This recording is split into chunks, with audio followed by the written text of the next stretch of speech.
Hey everyone, how's it going? Resident Evil has been having a great run as of late, and now we have the reveal trailer for the next entry in the series, Resident Evil 8 Village. Or is it just Resident Evil Village? We'll talk about the name later. Also, I should say that this isn't the trailer I thought I'd be reacting to this week. Where is the Black Ops 5 reveal trailer? It's the middle of fucking June, and any official information just doesn't exist. I'm going to go to the store and buy a carton of milk and just see the Treyarch logo on the side of it, because the trailer's been missing since the beginning of May. At this point, I just assume the game isn't coming out, but that's a video for another day. Resident Evil is looking like it's going to shake things up a bit, but before we get into my thoughts, I should mention that I'm not going to be showing the trailer itself. Copyright around these things can be a little wonky at times, and I don't want to get the video taken down, so I'm just not going to be showing any of the trailer. But I'll have a link to it in the description as well as in the iCards, so if you haven't seen it yet, go down there, watch the trailer, and come back. Resident Evil 7 was the return to form for the franchise. The original games of the series from 1996 to 2004 were all survival horror games, at least as far as the main games in the series go anyway. Then in 2005, Resident Evil 4 came out and shifted the series into more of an action-based game, and they continued in that direction until Resident Evil 6 in 2012 or Resident Evil Revelations 2 in 2015. Some people say the Revelations games are more survival horror games, but it's really up to interpretation.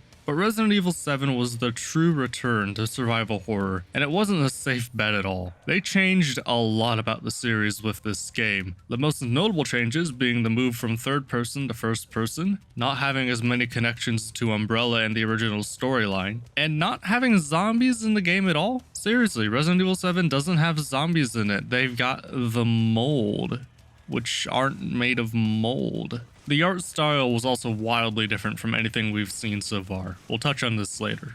And Resident Evil 8 looks like it's going to build off Resident Evil 7 and change even more things, aside from just Chris's design again, because they just can't leave him alone apparently. Seriously, he's looked different in literally every game he's been in. What's up with that? But before we talk about him, let's talk about Ethan, because it looks like he's coming back for this game. And I'm torn on this, because I don't really like him as a protagonist. For context, Chris was one of the coolest protagonists in the series. Leon is in the same boat, Jill is in the same boat. We know a lot about these main protagonists that we've been following for almost 2.5 decades now.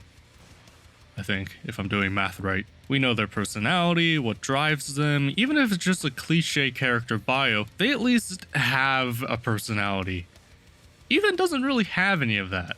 We were with him for one game, and his entire character during that game was, I want to see my wife, and what the hell is happening around me. So if he's coming back as the main character, I want to see a lot of character development around him, or just anything from him. Speaking of characters, Chris is doing the opposite of what you would expect him to do in the trailer. He kills Mia? He kills Ethan's wife, for seemingly no reason. Now there's a lot of discussion around this, and there's a couple of theories. The first theory is that this isn't a real scene. Not that this won't be in the game, but that this is happening in a dream or nightmare sequence of the game. Dream sequences are reported to be in the game, and it would make sense for something like this to be in the trailer as a red herring. It's meant to be misleading. They get to drop a bombshell in a trailer that gets people really interested in the game, but there's no real consequences because it didn't actually happen.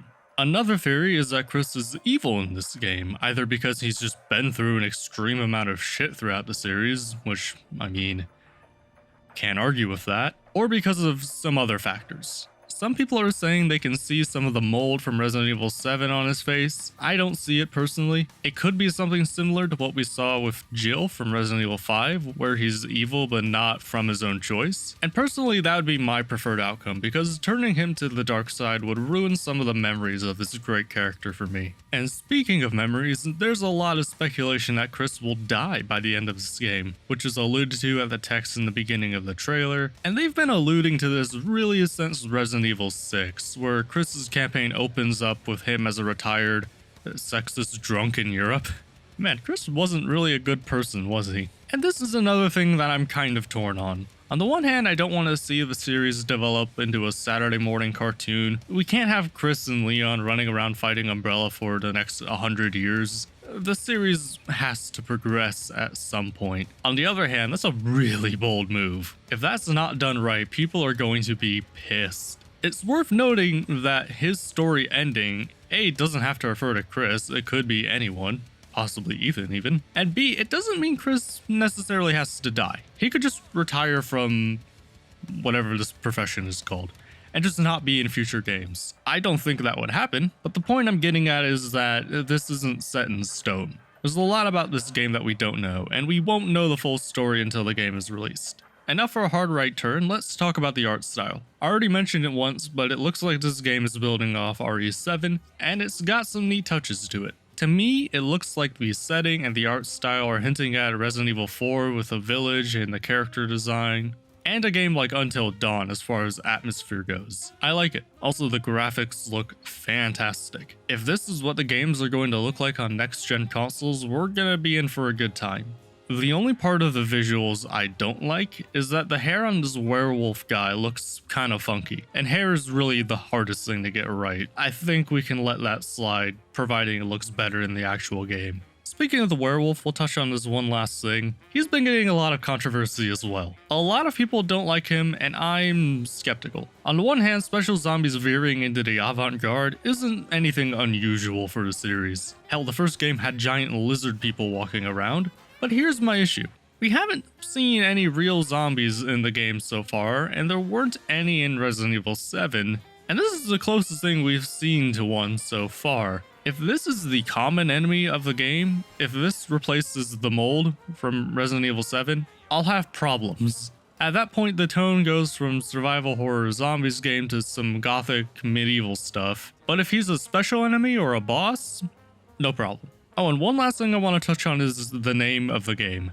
I don't like it. I get that it's got the 8 in Roman numerals, but to me it doesn't sound like a Resident Evil name. I don't know, what do you guys think? And that's all I've got to say for now about this game. I won't have a strong opinion about it until I get the game in my hands, but aside from some weirdness happening with Chris, it looks pretty good. Let me know what you think in the comments below. Thanks for watching, like and subscribe, and I'll see you in the next video.